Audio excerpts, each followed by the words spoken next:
In 1994, the state of Maine put into place funding to create an organization called the Maine Quality Centers within the Maine Community College system. We work closely with our 7 campuses across the state and our business partners to be able to develop and deliver critical training to upskill Maine's workforce. So when we look at our mission, it really is to work at the speed of business.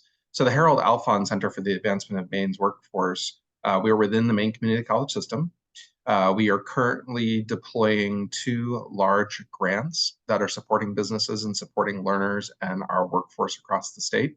The first is the Maine Jobs and Recovery Plan program, where our goal is to train 8,500 individuals across the state, deploying $35 million. Our second is the funding that we have from the Harold Alfond Foundation, which is currently $15.5 million.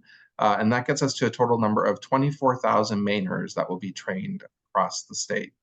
The goal with these dollars and with these efforts is really to provide an upskilling and the necessary training, whether that's a short-term credential or an individual course, to provide a trajectory for those workers in each of the main businesses to be able to advance within their career pattern. Apprenticeship is a wonderful fit with that, because really what you're talking about is an opportunity to work with those individuals and to work with those employers and create that pathway. So I'm excited today to have our panel. And with that, I'd like to turn it over to Dana Connors. And again, thank you all for joining us. Well, thank you, Chris. And I would be remiss if I didn't say, hearing you discuss the efforts of the Maine Community College system, I find it to be very impressive, but also very encouraging, because it really takes that type of effort, both in terms of direction, but also a collaborative approach, if we are to deal successfully with the challenge of a changing economy like we have here in Maine. So thank you for that. To all of you, I also welcome you today and look forward to the program. And I thank you for your attendance. And I am looking forward to all that is shared with us about this extremely important issue before us. Obviously, that's the apprenticeship. But today we continue the series of webinars that has been appropriately labeled the Business Blueprint.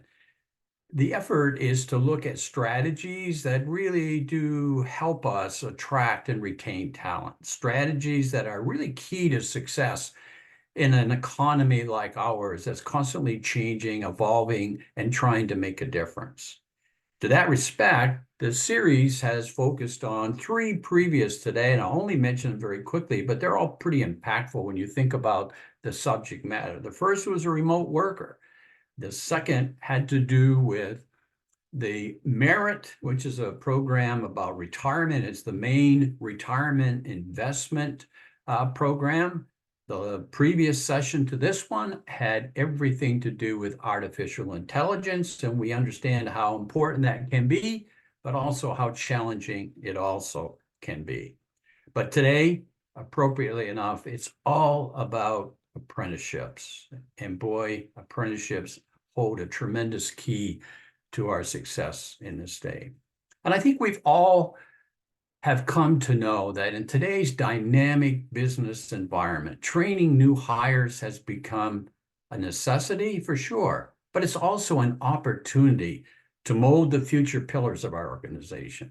By integrating apprenticeship programs from the onset, companies can equip their teams with the essential tools, the skills that are specific to their trade.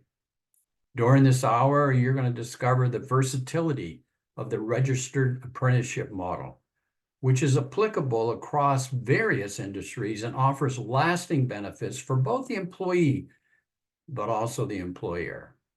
Our panelists that we have with us today will explore how to effectively implement these programs to optimize training outcomes. And you'll also hear success stories, particularly from MaineHealth, who have utilized the apprenticeship model to foster employee growth and improve retention. To address those issues and even more by way of what they have to say, but also the answers to your questions, as Heather said, we welcome them because that helps you to answer the issues that are most important to you as we look to this incredible opportunity that apprenticeships offer us. Our three panelists are Christine McAllister. I'll go into more depth in just a second, but Christine McAllister is with the Department of Labor in charge of apprenticeship. Melinda Hull is from MaineHealth and in charge of the Workforce Development Grant Program there. And you've already met Chris Winstead, who is the Deputy Executive Director of Workforce Development here for the Maine Community College System. And in more depth, as just before they present before Christine presents a panel, a presentation to get us started, let me tell you a bit about each of them. I mentioned that Christine is the program manager for the Maine Department of Labor's apprenticeship program. She helps to connect Maine businesses to an incredible recruitment, training, and retention tool, registered apprenticeship programs. Her focus areas are developing programs in construction, clean energy, broadband, and agriculture sectors. She manages 14 guarantees who were awarded funding in 2022 to develop and expand apprenticeship and pre-apprenticeship programs with a goal, listen to this, a goal of serving 1,000 pre-apprentices and 2,000 apprentices within 4 years. Pretty impressive.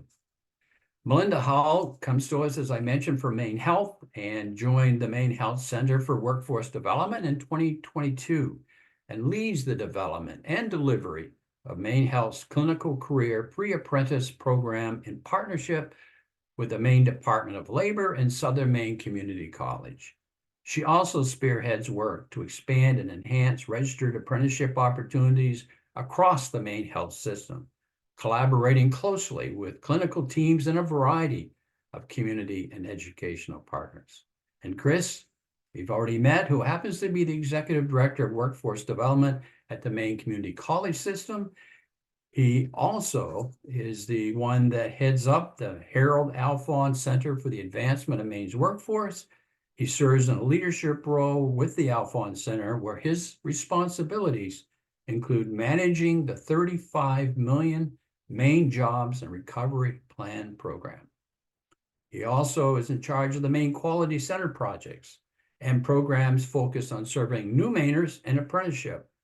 Chris's focus is on strategy, fiscal management, and building collaborative efforts across the state.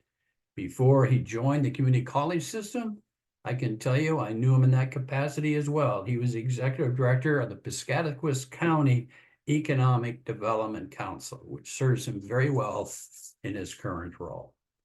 So now with that distinguished panel that will help us work through the issues associated and the opportunities with the apprenticeship programs, I'm going to kick it, or ask Christine to kick it off by sharing with us what the apprenticeship is really all about and what it helps to accomplish. Christine? Thank you, Dana. So excited to be here and to talk about the Maine Apprenticeship Program and what registered apprenticeship really means. And I want to start by making sure everyone has the same understanding when we're talking today about registered apprenticeship, about what that definition actually means and what we mean when we're talking about it. So a registered apprenticeship is officially recognized by the Maine Department of Labor. And so it meets certain quality standards to do that. There are 7 core elements, which you can see here. The first and primary is that it's industry and business led. We have to have businesses interested in it. There have to be open positions. So, businesses tell us what they need, and then we develop and customize programs based on, what we talk to with the businesses about their pain points and about how apprenticeship can help fill those gaps. So it's driven by business. It is a paid job, so you may have heard earn while you learn. So that is part of registered apprenticeship. Apprentices are hired by that business. They are an employee, and they're earning wage increases as they go. So they will start off at a lower rate than someone fully qualified for that job. But then as they progress, they will get wage increases, which are set by the business as a means to retain them, encourage them to continue that development. And then by the end, they're fully trained. The biggest component of registered apprenticeship is on-the-job training. That's at least 2,000 hours of paid on-the-job work. 2,000 hours is equivalent to about 1 year of full-time work. Now, they don't have to be full-time, but that's kind of the equivalent. Now, some programs are 4 or 5 years long. So again, it depends on the occupation. It depends on how long it takes to be fully mastered in that position. And so we work with businesses to figure out how long of a program that is. When they're on the job, they have what we call a mentor. So they have someone that is fully trained in that position that is showing them how to do those tasks and then is helping them progress and evaluating them along the way. Now, this doesn't mean someone is over their shoulder 24/7 while they're working. When they're first starting off, they're going to need some more help. But then as they progress, they're going to need less and less supervision and just may need someone to check off on their final work, depending on what that position is. But that mentorship is really key, and apprentices that persist in the program cite that as like the #1 driver to keep with that company. And I'm sure many of you have been in positions, I know I have, where you have maybe half a day or a day of training, and then they say good luck, and then you have to kind of figure it out on your own. And so apprenticeship is not like that. It's very different. It is structured and it's repeatable so that the company can continue to use that model for new employees that they bring in. The other piece that's a little bit different with apprenticeship than just straight on the job training is that we also have supplemental education, which is also called related instruction sometimes. So that is taking additional coursework or taking additional certifications that are going to help them in that role. So for construction, that could be getting certified in OSHA 10 and scaffolding, training, flagger training, things like that. It could be getting trained for Serve Safe for those in hospitality. It could be medical record, terminology, and billing practices. So it just depends on that occupation. We don't have them take English 101 just to take English 101, unless that might help them in that position. So we structure that supplemental education to benefit both the apprentice and the employer. Also baked within apprenticeship is diversity. So our team helps businesses to connect with organizations to help them recruit for these positions. And we ultimately want our programs to reflect the diversity of the community around us. And so we work with you to see where you are already recruiting and what might you be missing, and where can we help fill that gap. With apprenticeship, because it is structured, there's improved quality and productivity on the job site, and also baked within every program is safety training. Again, that is dependent on the occupation and the industry, what that looks like, but we want apprentices to be safe on the job. It benefits them, obviously, but it also benefits the employer if everyone's working in a safe way. And finally, once apprentices complete the program, they receive a nationally recognized credential from our office. So we issue a certificate. There's a seal, it's signed, and we do have apprenticeship sponsors actually share out those certificates and host graduation ceremonies. So it is a portable credential, so it is something that apprentices can take with them if they decide to go somewhere else. But I'll get into that in a minute because most of them do not. Most of them will stay with that company. So the first question I get is, what is apprenticeship? And then the second question I get is why? Why would I, put in the work to do this? So in terms of, for employers and businesses on the call, like I said, it is an improved recruitment tool. So if you are only looking for fully qualified people, your recruitment pool is going to be pretty small, especially in the labor market right now. If you are willing to provide some on-the-job training and you're looking for just some basic, workplace skills, maybe some basic certifications, and you're willing to train some of those technical skills, now your recruitment pool is wide open. There's a lot more people that you can then choose from to develop into the employee that you want for your company. Embedded within that leads to more diversity. Again, if you're only looking for those fully qualified people, right off the bat, that's going to limit who's able to participate. So we have some great what are called pre-apprenticeship programs to help improve diversity, which in turn, a diverse workforce. There's plenty of studies out there that show how many benefits that can provide to your organization. I mentioned there's higher productivity with apprentices, and there are fewer accidents because they are being trained, and they're also provided that safety training. One of the things that our office does as well is we connect to training funds. So there are some opportunities with our office, and then also embedded within other organizations. So I'll touch on that a little bit later. And I mentioned we customize this. So we have templates for a lot of different programs, but ultimately we start with that template and then we customize it to what you need as a business, what positions you're looking to fill, what skills you're looking to fill. And one of the main concerns is that you're going to train people and then they're going to leave, which does happen. But nationally, 90% of apprentices that complete their apprenticeship program are still with that same employer after a year. So apprenticeships are nationwide. There's a lot of data to back this up. So some may leave, but most of them are going to stay with the program once they complete, because the apprentices recognize that you as a business are invested in them. So apprenticeship can exist in a number of different industries, basically any industry. Many think construction and trades, but as you'll hear from Melinda, healthcare is also a big industry within apprenticeship now. We also have apprenticeships in hospitality and IT. We even have apprenticeships in aquaculture now in Maine. So really we can go into any industry, you know, and set up this customized training program. So I've kind of talked a little bit about like kind of abstract what apprenticeship is.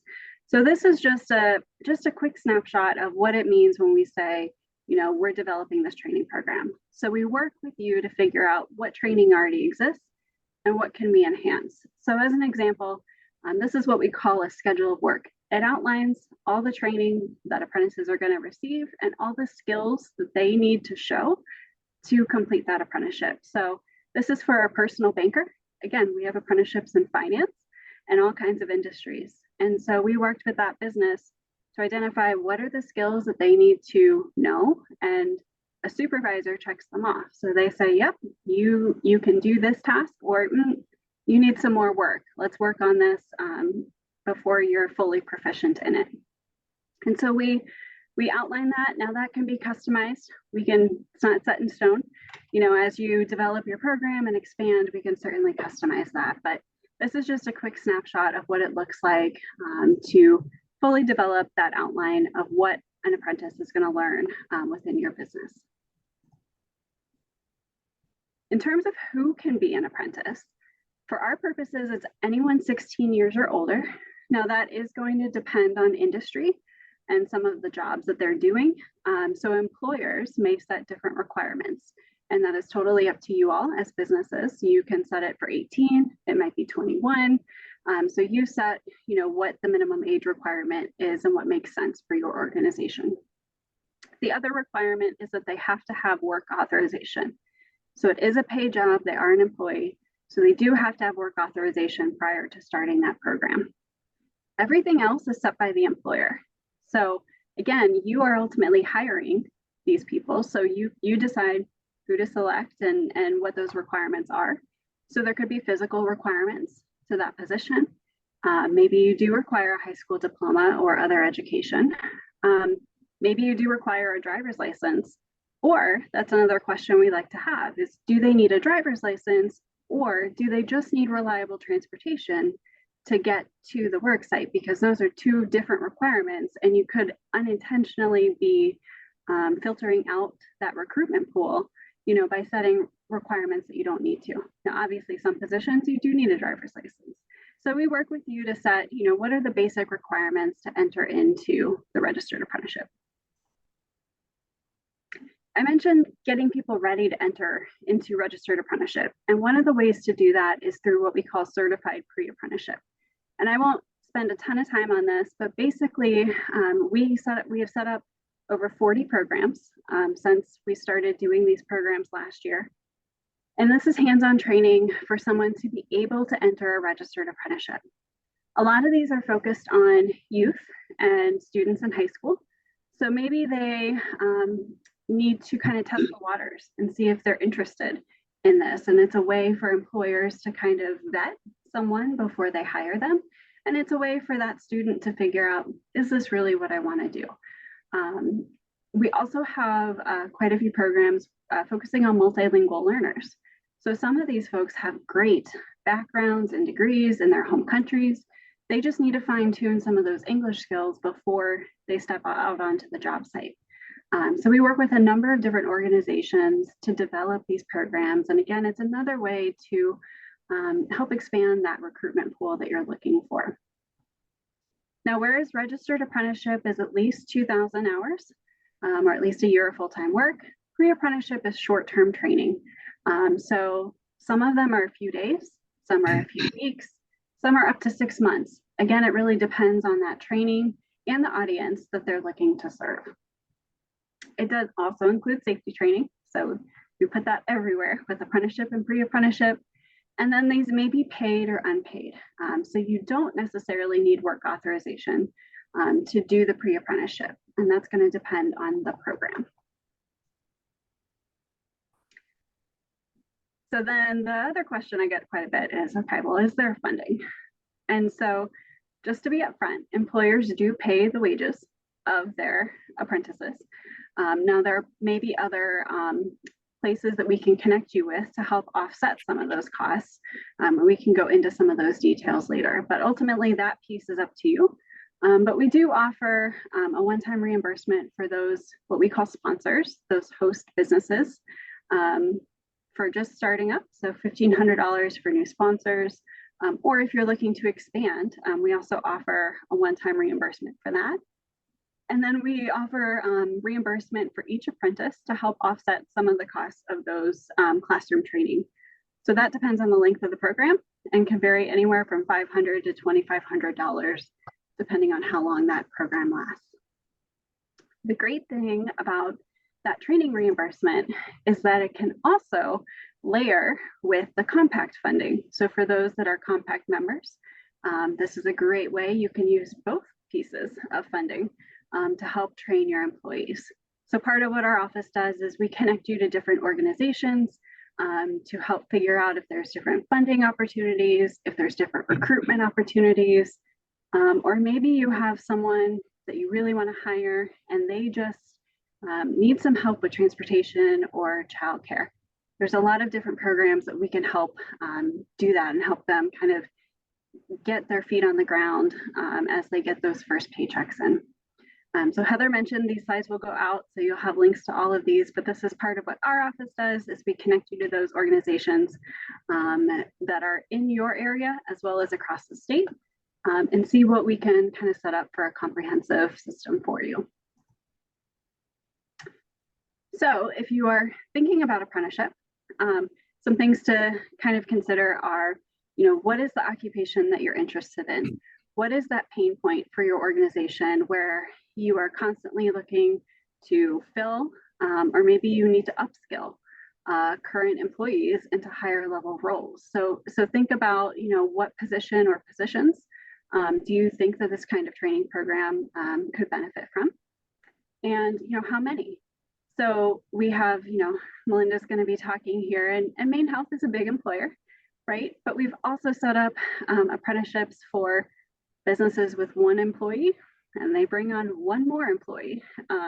You know, we can do one apprentice. We can, you know, I think our biggest program we have is 170 active apprentices, and anywhere in between. You know, most of our programs have less than 5 apprentices in Maine. So, you know, we're more than comfortable to set it up just for one individual. So with that, I'll put this information in the chat, but you're welcome to reach out to our office at maine.apprenticeship@maine.gov. And you can also visit us on our website, maine.gov/apprenticeship, where you can find more information. You can also see an interactive map of all of the opportunities that exist right now, and we update that monthly. So I'm so excited to be here, and I will turn it over to you, Dana. Well, thank you very much, Christine. Actually, a very comprehensive and, I might add, very encouraging when you think about the role that what you have just shared with us about apprenticeships, their impact, their role in helping us deal with the challenges of our state economy, particularly as it relates to what the strategic plan tells us, and that is our number one priority is to attract and retain talent. And this is an exciting program in that regard. But I also have to ask, and I should say this before I begin my questions, this is an opportunity for each and every one of you as well. If you've got something on your mind that relates to what you've just heard here today, or things that you have been wondering about as you have considered possibly the apprenticeship program, feel free to enter your question into the chat room, and Heather will take note of it and she'll interrupt me because there's a few questions that came to mind that I want to be sure that we explore. But your questions are more important to get out there because you're the ones that have the opportunity to use this in your pursuit of success. So please use the opportunity, let Heather know, and she'll be sure to make sure your question gets presented. But getting back to you, Christine, for a moment, very complete overview, but I know, like in most programs that I've dealt with, there are misconceptions and a lack of understanding in some respect. And apprenticeships is a broad term, and you speak of registered apprenticeships. So can you talk about some of the misconceptions that may stand in the way of people wanting to engage and to use the apprenticeship program in their business or organization? Sure. So, I think primarily one of the misconceptions is that apprenticeships exist only in the trades. So if people have heard of apprenticeship, they might think of electrician or a plumber, but we have apprenticeship programs for so many occupations: medical assistant, aquaculture technician, payroll specialist, manufacturing production technician, IT generalist, manager. I could go on and on, but basically any occupation that takes at least a year to master and could benefit from that related instruction could be a registered apprenticeship program. So I would say, that's one of the things that comes to mind. And then, the other thing we hear a lot is paperwork. And so I'll just come out and talk about the paperwork question because a lot of people ask about it. And so most of the paperwork comes when you're first getting started. So we first register your business with us and we walk you through that process. And then after that, you let us know when you register an apprentice. We do have an online database that you can access to do that. And then you let us know when they leave the program or they complete the program. You're also going to be tracking their progress. So you can give feedback along the way, and you can do that any way you want as an organization. But we also do have a no-cost online app that you can also use to do that. So, we've come up with ways to kind of help with that. And then, I think Chris will talk about it too. But the Maine Community College system can also, help with those pieces and what we call be an intermediary sponsor. So they're kind of like the liaison between the businesses and us, and they kind of take on that piece of it. So I'd say those are the two kind of big misconceptions that come to mind. Well, thank you. I do think that I've heard more than once the issue of paperwork and not getting started. So that's good that you spoke to that. Melinda, Christine spoke to your engagement in a successful way with apprenticeships. Can you describe what that is for MaineHealth? But also, if you don't mind, in the same way, give us a success story, because I do think it's associated with trades. And so to hear it in MaineHealth, so vital to our economy and people's lives, and to share with us a success story, I think would be very informative and helpful. Absolutely. Happy to. So we've had registered apprenticeship at MaineHealth since 2018. When we started with 5 apprentices. And since then, we have hired and trained more than 150 apprentices across Southern and Western Maine.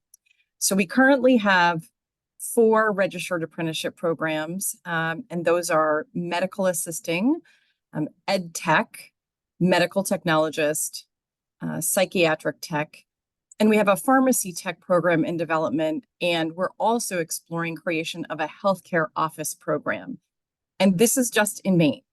We're also developing a couple of other apprenticeships in New Hampshire with our hospital there and our local partners there. And so our individual apprenticeships currently have anywhere from 1 apprentice to 20 apprentices in them at a given time. So there's a range there. We have very small apprenticeship programs and we have larger apprenticeship programs. Our apprentices are employed either full-time or part-time, depending on the program, and they're paid wages during their on-the-job training, and in some cases during both their class time and their study time as well. And all of our apprentices receive employee benefits. Some of our apprenticeship programs are partnered with local educational institutions to deliver the technical instruction that Christine referred to. So we may partner with a Maine Community College System member or a local adult education office. And some other of our apprenticeships have their technical instruction components delivered in-house. So we purchase a face-to-face curriculum and deliver it, or we have our apprentices work through some online modules. The on-the-job training portion of the apprenticeship is provided by an individual practice at MaineHealth or a department or potentially a hospital within our system as well.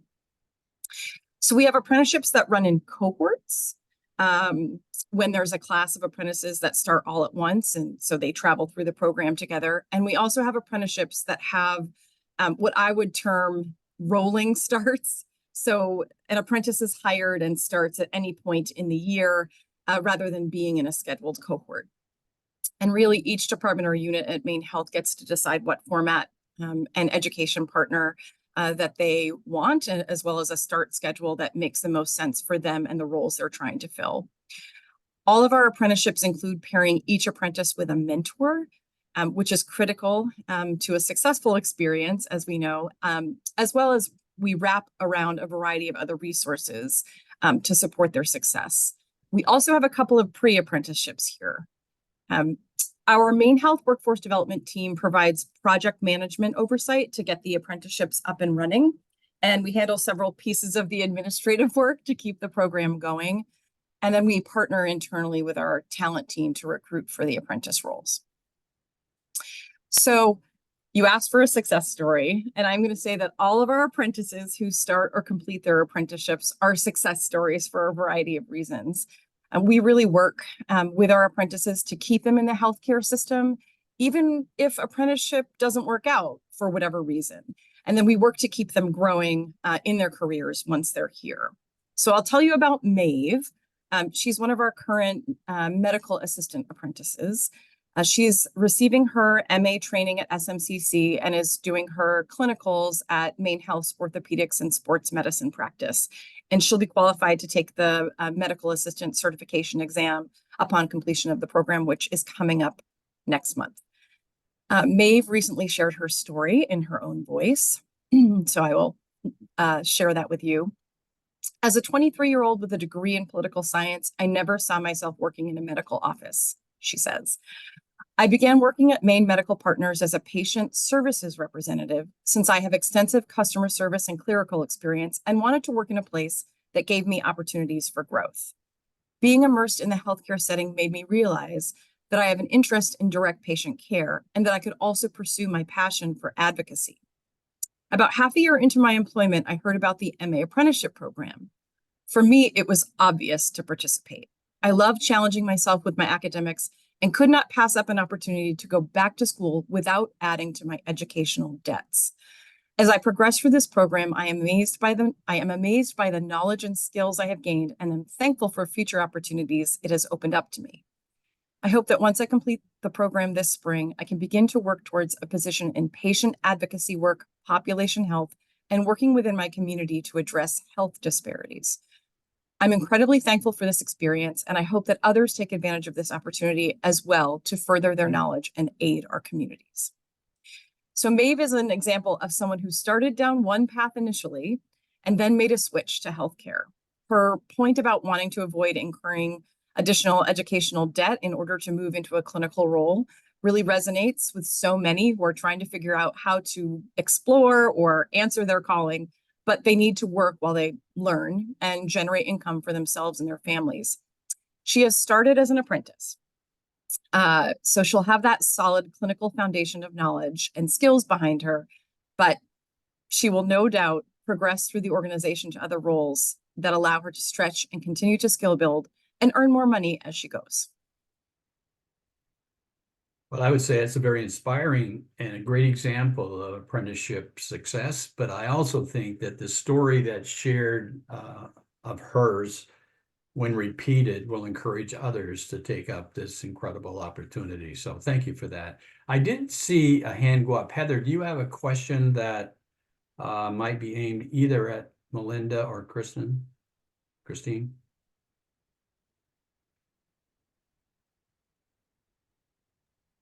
Yeah, in the chat we have Christine has shared some links that are available.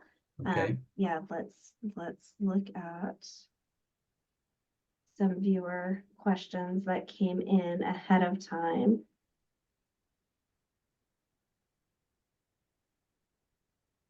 And I think Christine talked about some of these, covered some of these, but what are some of the initial steps a company should take to establish an apprenticeship program?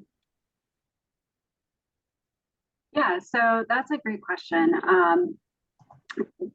I think first and foremost, you can reach out to our office. So Maine Apprenticeship at maine.gov. That's our general apprenticeship inbox that we check daily. And so, reaching out to that versus reaching out to me, we have a team of 8 who are all assigned to different industries and also counties. So we pick the best person, based on their focus for your organization. So we assign that person, they'll reach out to you. And then from there, we meet with you to learn what your needs are and how we can support you. And one connection we frequently make is with our community colleges. So I don't know, Chris, if you want to speak to just how you all can help support businesses in getting started with a registered apprenticeship. If they're not sure about doing it on their own and they're looking for someone to help, how can you all do that? So one of the things I love about apprenticeship is there really is no wrong door, right? So whether you reach out directly to DOL or you're having a conversation with one of our campuses, we all work collaboratively together to remove the barriers and make it as easy as possible for businesses to engage in using apprenticeship to train the workforce. So you heard a little bit this morning, both from Melinda as well as Christine, about RTI, related technical instruction.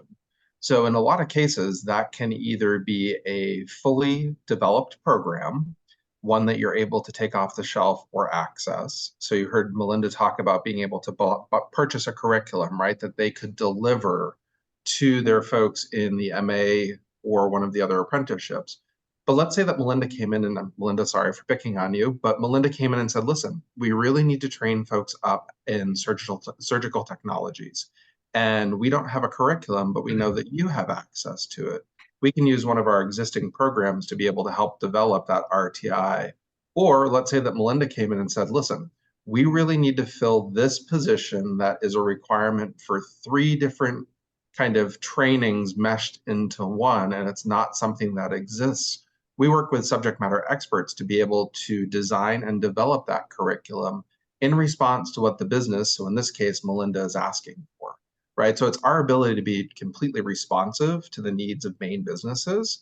And then what we do is, as an intermediary, we help remove those barriers with paperwork.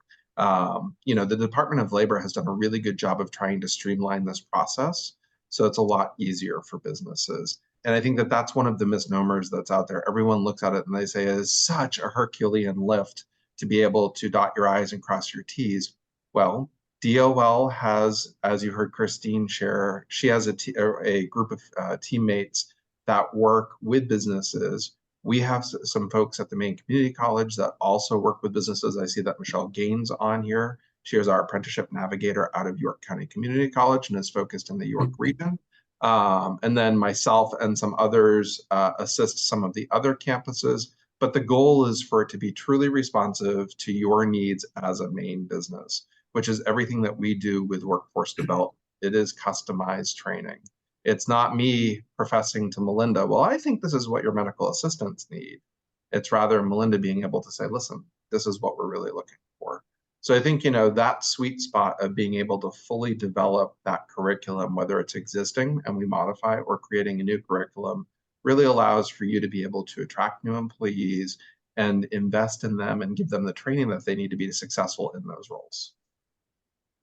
Yeah, I mean, let me offer this editorial comment that you probably expect your grandfather to say, which I'll accept that, is that, when you think of the promise that comes with this apprenticeship concept, it is so encouraging to the success of our economy, but also to the employer or organization as well as the employee within, that it's amazing program that really hold tremendous opportunity for us. The other thing that is probably more the editorial comment has to do with this program. This concept that we're talking about today is built upon collaboration, something that is surprisingly unique today. You don't find that effort of collaboration so evident, whether you're at the federal or state level. It's wonderful and very warming to the ear to hear how successful it has been because you work with others to get the job done. Government organization, educational organization, the business community, the organization, that too holds a special place in reaching success. So with that, I'll move on. But it's a great answer and a great message for all of us. Melinda, I want to get back for a second because I was impressed with how you began the experience with apprenticeships and how that has evolved in a far more comprehensive, far-reaching, important impact for your company as well as for the people within the organization. Is that a fact that what you have, nothing ever stays the same today? We know that change is evident. Are you finding that to be the case, change for the good, that you have expanded into other areas with new opportunities? It's evolving, in other words? Yes, absolutely. So I mentioned that we've expanded in numbers and geographically. So we had 5 and now we have, 150 graduates and more coming. Expanding from really the Portland area out to other parts of southern, western, and mid-coast Maine, and soon to be New Hampshire.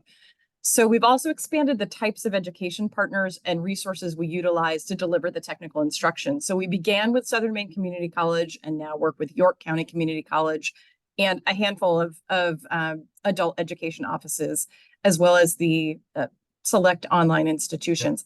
One thing that we really have liked about partnering with community colleges, and Chris alluded to, is that, first, there are often pathways to a degree, starting with the training earned as an apprentice. So we're always looking for opportunities to help, skill build, obviously bring people in, but then let them see the fruits of their labor and where they could go long term through these particular pathways, often provided by the community colleges. In addition, because of our close and trusted relationships with both YCCC and SMCC, we really do take that collaborative approach towards all aspects of the program that Chris mentioned, from curriculum design to administrative processes, to making sure that our on-the-job training components for that week or month support and reinforce what's being learned in the classroom. Like Chris mentioned, we as the employer really help to inform the curriculum or create new courses or even programs by working with the community college instructors to understand what we need, new technologies that we are incorporating into our practice work, so that the apprentices get exposure and practice with these technologies or these techniques in the classroom as well. And so we're always looking to continuously improve the experiences of our apprentices, enhance our programming. So another way that our programs have evolved, in part thanks to a generous grant from the Department of Labor, is by adding in career navigation and life navigation services. So I mentioned earlier that our apprentices have a mentor that sits within their practice or unit, and that typically holds the job that they are training for. So this could be a peer mentor who's a little bit more experienced, for instance. And then all apprentices are assigned career coaches, or a career navigator, as we call them. And these navigators help introduce our apprentices to MaineHealth as an employer, help them navigate their apprenticeship program, provide connection to life supports such as childcare or transportation assistance, some of the services that Christine alluded to, and provide both group and one-on-one career development and coaching activities throughout their apprenticeship. The goal with this is to really retain them in the program and also at MaineHealth, and understand the ways that we and our partners like the community colleges can support them with opportunities throughout the entire length of their career. Very impressive. Chris, I want to get to you because and touch upon your previous life as the executive director of the Piscataquis County Economic Development Council. And when you think of your responsibilities there, was there success stories? How did you partner with businesses? And because I guess you could say, what did you advise businesses? How effective was the apprenticeship program in that area in your previous life? Yeah, so thank you for that, Dana. I think I'm going to start with the greatest issue facing all businesses when I was working in economic development that they would identify was workforce, right? When you would talk with a business, the first words out of their mouth was always, my greatest challenge is workforce. It's what keeps me up at night. How do I attract people? How do I have skilled employees that are able to, whether I'm, doing manufacturing or I'm working in healthcare, how do I have skilled employees that are part of, able to be part of my team?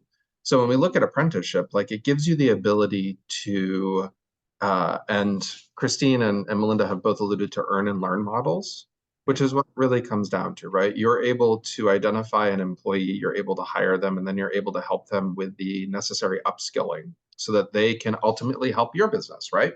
By helping your business, it increases profitability.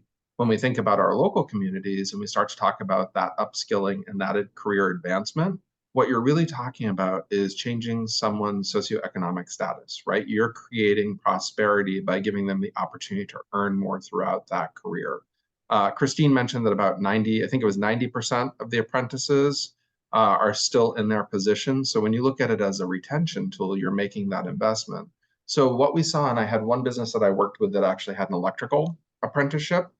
They were able to bring in an apprentice and work through the program so that we in the county, and I still have a place up in Greenville, had access to someone who now has additional electrical training. I don't know about you, but if you try to go anywhere in the state right now and try to find an electrician to do any sort of work on your house, you're one of 50 in line, right? And they can set their price, and it's really hard to find them because we're seeing a lot of folks retiring and we don't have enough people to backfill those positions.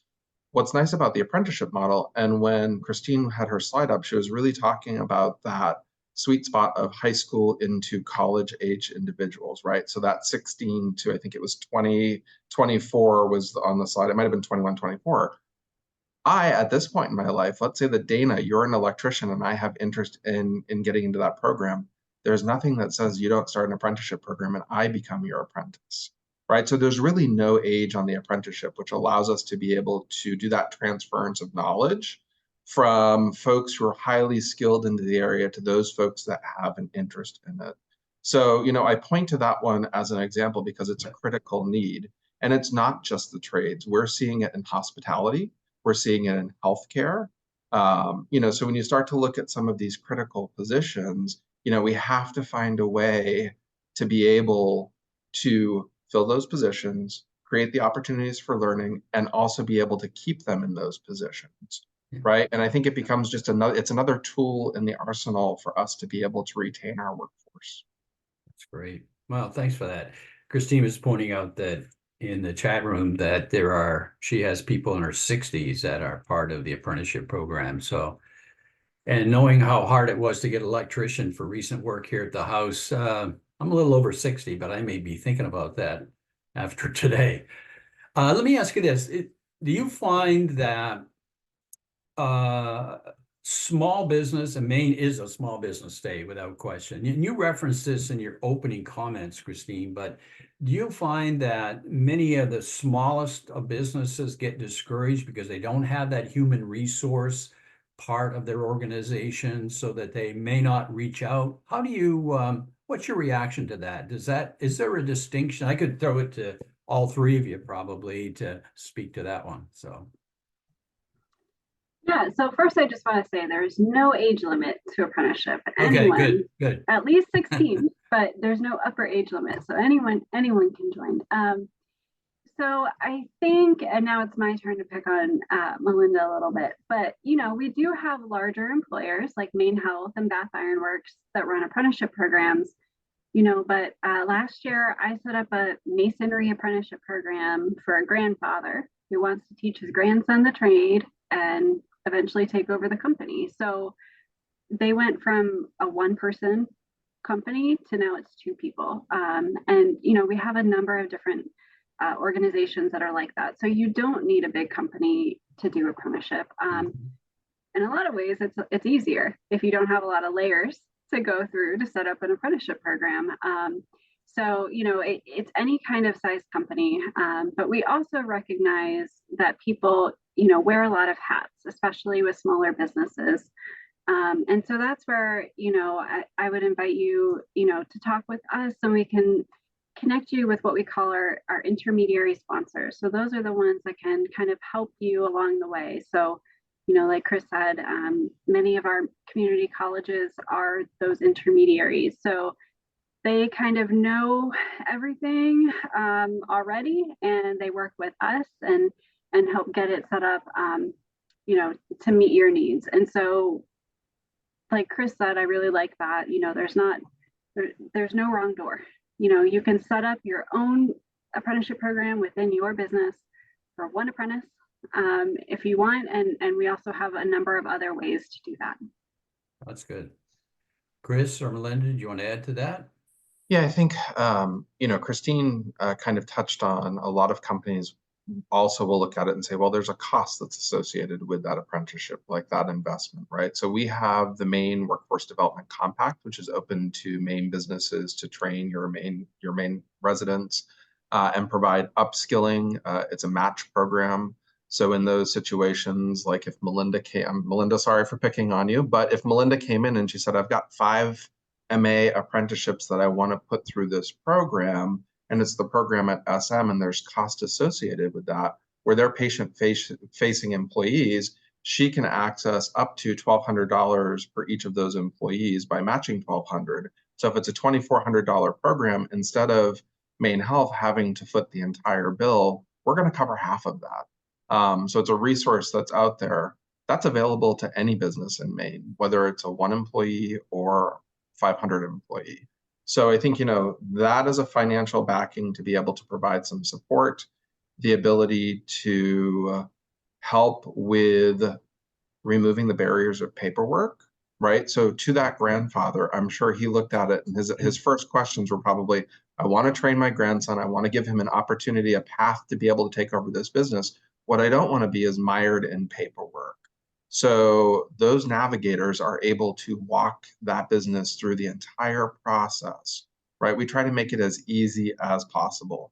There is some ownership that the businesses have. They need to make that investment in their employees, both from a mentoring standpoint as well as a training, but we're there as a partner. And what's nice is any one of us can pick up the phone and we talk to each other. Melinda and I have worked on different projects where we're figuring out what are the next steps. Christine and I work very closely where I can pick up the phone and say, Christine, I'm having this conversation.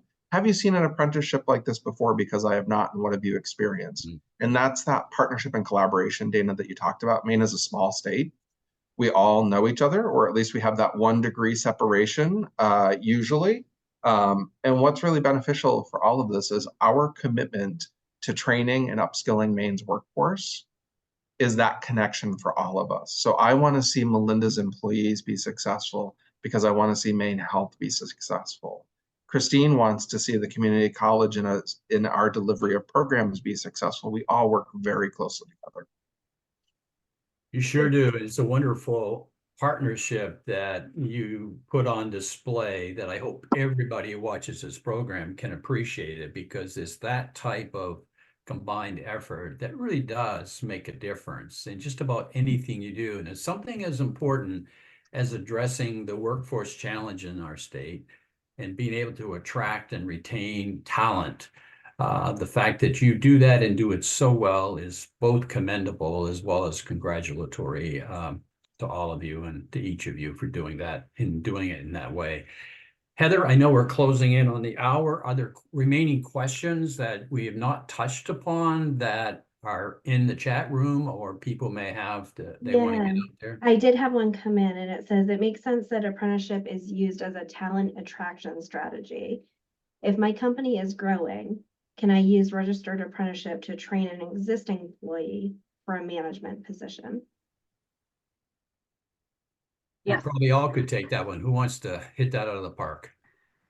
So yes, definitely. You can upskill, and a lot of our programs are like that. They may come in entry level and then they want to upskill them. And maybe that's where that related instruction really comes in handy, because especially for management, you may be good at what you're doing, but management is a whole nother piece to tackle. So happy to have Melinda or Chris jump in, but yes, definitely. So Dana, I'll use myself as an example. Back in the early 2000s, my original entrance into my professional career was in finance, and I was in a management trainee program for a local financial institution. That management trainee program could have just as easily been an apprenticeship, right? Mm-hmm. And would have layered in some of the RTIs. So that was heavily dependent on the mentor-mentee relationship to be able to provide the necessary skills to set up my trajectory to be a senior manager. Instilling the RTI side of it takes a little bit of pressure off of the mentor side of it, because you've got a curriculum that's baked into it.